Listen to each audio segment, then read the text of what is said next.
〇〇すると上手くなるみたいなね話いっぱいね、いろんなところでね YouTube とか、X とかSNS で大量に上がってると思います。だいたいそういう話をするときに絵描き全員が絶対やった方がいいことみたいな、多分そういうなんか分母デカめなことって多分あんま僕喋んないと思うんですよね。こういう人にとってはこういう練習がいいんじゃないかなとか、ああいう人にとってはこれはあんまり意味がないかもしれないねとか、あなたにとってその技術は本当に必要ですか？例えばですよ、アニメーターに色彩能力いらないです。そして漫画家さん、あるいはイラストレーターさん、360度ぐるぐるぐるぐるありとあらゆる角度を人体かける必要ないです。まずやってほしいのは自分が、どんな創作活動をねしたいのかと。でそれに合わせた、能力を身につけていけばいいわけであって、そもそも万能になる必要なんかないんですよ。というか万能なクリエイターなんかいないんですよ。むしろ何かに能力特化してる人ってそんないろんなマルチクリエイターじゃないんですよ、どっちかっていうと。でそもそも上手くなるってなんだよって話なんですよね。上手くなるって自分が望んだ能力を手に入れることだと思うんですけれど、なんかね上手くなるっていうのとなんかお金持ちになるっていうのがね結構似てると思うんですよね。じゃあお金持ちってなった後どうしたいのとか、どうやってそれ稼ぐの、みたいなさ、だけどとりあえず今が嫌だからとりあえずお金持ちになりたいんだよね。こういう人でお金持ちになった試しってあると思いますか？多分あんまりないんですよね。漠然としているのと自分がやりたいことがはっきりしていないから、ぼやっとしたそういう目標ってね大体達成しないんですよね。漠然と上手くなりたいっていうのはね達成しないんですよ。進むべき階段というか道筋も見えなければ、1日2日で上手くなるなんてことはないんですよ。なんかすげえ集中してやったらですね、何かの書き方のパターンを身につけられるかもしれない。しかしそれってもう根本的な、物事の解決にならないんだよね。それを継続して半年1年ってやらないと結局残らないのね。絵ってね今からやり始めて頭と体で分かったみたいななんか瞬間ってそのことをずっと意識して3年ぐらいかかりますよ。で最初はですねよく分かんないけどとりあえず形で真似してみる。でそれをやっている間にですね徐々に、コントロールできるようになっていく。皆さん勘違いしてる人結構多いんですけど、理解してから上手くなるんじゃないんですよ。よっしゃ分かったねって言ってだんだん上手くなると思ってるでしょ。違います。まず上手い人の見よう見まね体で再現するんですよ。指先で何度も書いて再現するんですよ。その間に徐々に染み渡るようにですね、そういうことか、だんだん分かってくるんですよ。逆ですからね。だから分かんないんですけどどう書いたらいいですかみたいな。いやどう書いたらいいっつうのはないんですよ。もう自分がうまいと思う絵をひたすら再現する。でその再現する時に細かいところを見てたら再現できない、そして遅い、時間かかる、そして正確にもできないので、再現するためにはなるべくですね、ざっくりとした形、なるべく大まかな形で線一本一本ではなく全体を塊で捉えみたいなね、いつものね僕のアニメシュークで言ってるようなことですねをしながらね、徐々にそっかーってね、そういうことだったんだっていうのはですね、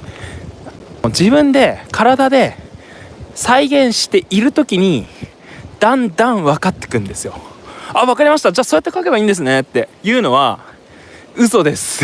嘘です。で自分が望んでないものをできるようになりますかって話ですよね。自分が大してやりたくもないし望んでもないし、なんとなく YouTube で流れてきたこうすると上手くなるよっていう話で3年できますかっていう3年ぐらいかかるんです。実際自分の体に染み込むためにはね。結局自分がですねそれ大してやりたくもないし好きでもないことってやっぱ長続きしないんだよね。で長続きしないから結局途中でやめちゃうし、結局元の自分に戻っちゃうんですよ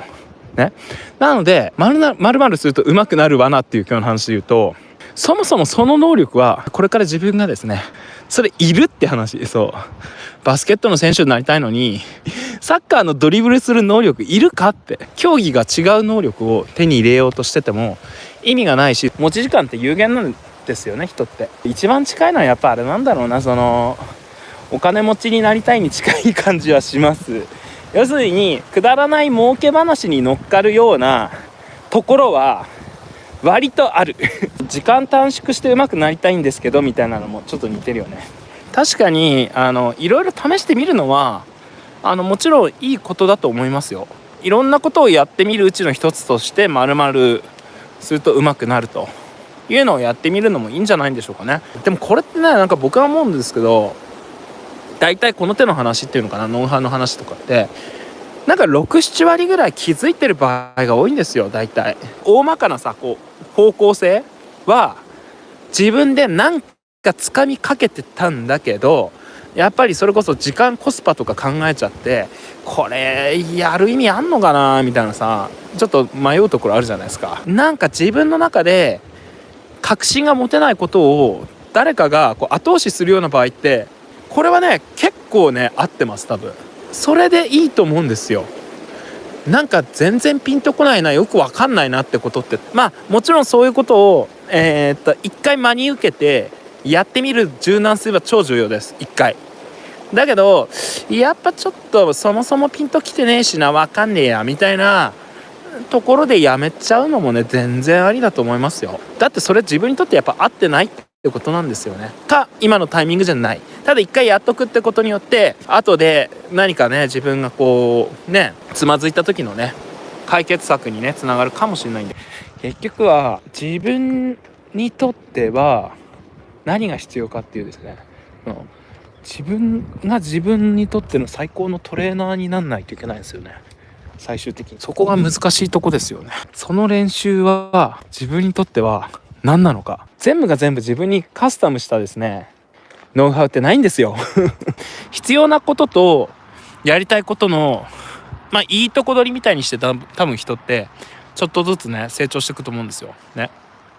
その時にちょっとずつ自分なりにカスタムしていかなきゃいけないんですよ。物事っていうかそのノウハウっていうのは 100% 室井さんについてきますみたいなそれは僕とあなたは違う人なので、自分にとって有益と思うところを吸収し、あまり有益ではないなと思うところはですね捨てる必要があるんですよ最初は一人の師匠を前提にやるといいよみたいな話はね僕の赤い本にもね最高の絵と人生の本にも書いてるんですけど、最初は師匠一人でこの人のやり方いいなっていうので盲信してやってみるのはとりあえず分かりやすいし成長は早いです最初。しかし絶対ね途中で行き詰まります。でどう行き詰まるかっていうと、師匠と自分は違う人間だからその違いに悩み始めるんですよ